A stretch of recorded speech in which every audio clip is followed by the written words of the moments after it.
پاکستانیوں کے قاتل ایرانی شیعہ لابی بے نقاب۔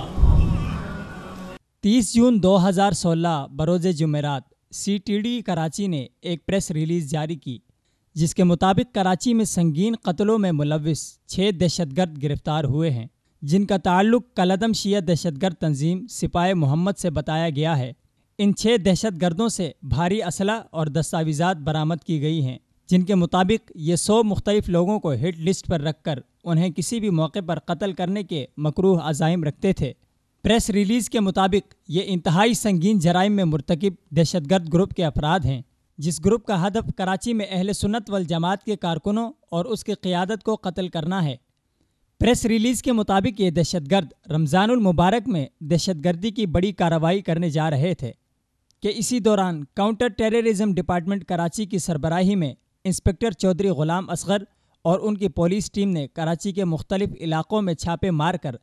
ان 6 دہشت گردوں کو گرفتار کر لیا۔ پریس ریلیز میں بتایا گیا ہے کہ ان دہشت گردوں نے اہل سنت والجماعت کے سرگرم کارکنوں اور لیڈرشپ کو قتل کرنے کے لیے اپنے حلیے تبدیل کر کے اہل سنت والجماعت کے کارکنوں کا روپ دھار لیا تھا۔ کا جو طریقہ واردات تھا کہ یہ جو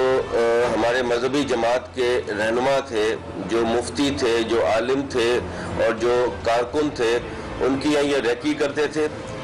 اور ریکی کرنے کے بعد ان کو جو آگے جس کو کام دینا تھا ان کی ٹاسکنگ جو ریکی کرنے تمام ایک فائل ان کی مینٹین ہوتی تھی۔ اب یہ بہروپیے گھنی دھاڑیاں رکھ کر اپنے سرپرستوں کے کہنے پر اہل سنت والجماعت کے ریلیوں اور جلسوں میں شریک ہوتے تھے اور اہل سنت والجماعت کے کراچی کے مرکز جامعہ مسجد صدیق اکبر ناگن چورنگی میں نمازیں پڑھتے اور خاموشی سے جماعت کے سرگرم کارکنان کی معلومات اکٹھی کر کے اپنی ٹیم کے ٹارگٹ کلرز کو فراہم کرتے تھے جو کہ ان کارکنوں، جماعت کے ہمدردوں اور جماعت کے ذمہ داروں کو قتل کر دیتے تھے۔ ان دہشت گردوں نے اپنی اصلی شناخت چھپانے کے لیے نادرا کے جعلی شناختی کارڈ بنا رکھے تھے جن میں ان کے فرضی نام درج تھے۔ CTD کراچی کی پریس ریلیز میں ان 6 ملزمان کے کئی کوڈ نام درج ہیں۔ پریس ریلیز میں مزید بتایا گیا ہے کہ اس گروپ نے اب تک کئی مذہبی کارکنان کو قتل اور زخمی کیا ہے جس میں سب سے بڑا حملہ سال 2012 میں اہل سنت والجماعت کے سربراہ علامہ اورنگزیب فاروقی کی گاڑی پر کیا گیا جس میں مولانا اورنگزیب فاروقی کی حفاظت پر مامور 4 پولیس اہلکاروں سمیت مولانا اورنگزیب فاروقی کے 2 محافظ بھی شہید ہوئے جبکہ مولانا اورنگزیب فاروقی اور ASI اشفاق چیمہ اور مولانا اورنگزیب فاروقی کا ایک محافظ بھی شدید زخمی ہو گیا۔ اس حملے کا اصل ہدف اورنگزیب فاروقی تھے مگر اس میں وہ شدید زخمی ہو کر موت سے محفوظ رہے۔ مولانا اورنگزیب فاروقی پہ جو 2012-13 میں ایک حملہ ہوا تھا جس پہ وہ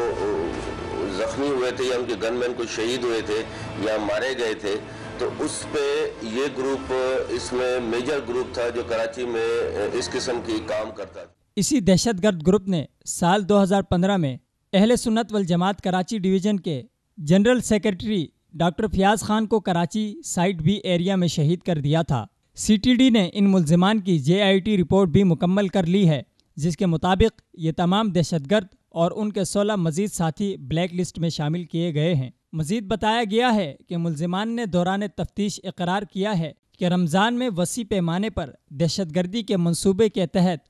انہوں نے 100 افراد کی ریکی کر کے ان کی معلومات اپنے متعلقہ قاتل گروپ کے ذمہ داروں کو فراہم کر دی ہیں جس پر کسی بھی وقت عمل درآمد ہو سکتا ہے۔ گرفتار دہشت گردوں کے نام محمد علی، سید شیراز علی، سید حامد عباس نقوی، سید اسرار علی، پرویز حسین اور ممتاز بھٹو بتائے گئے ہیں۔ CTD کی یہ شاندار کامیابی ہے۔ اس سے قبل بھی درجنوں بار کراچی میں فرقہ وارانہ قتل و غارت گری میں ملوث دہشت گردوں کا تعلق شیعہ دہشت گرد تنظیم کالعدم سپاہ محمد سے نکلا جس کی سرپرستی براہ راست ایران کرتا ہے۔ مزید واضح رہے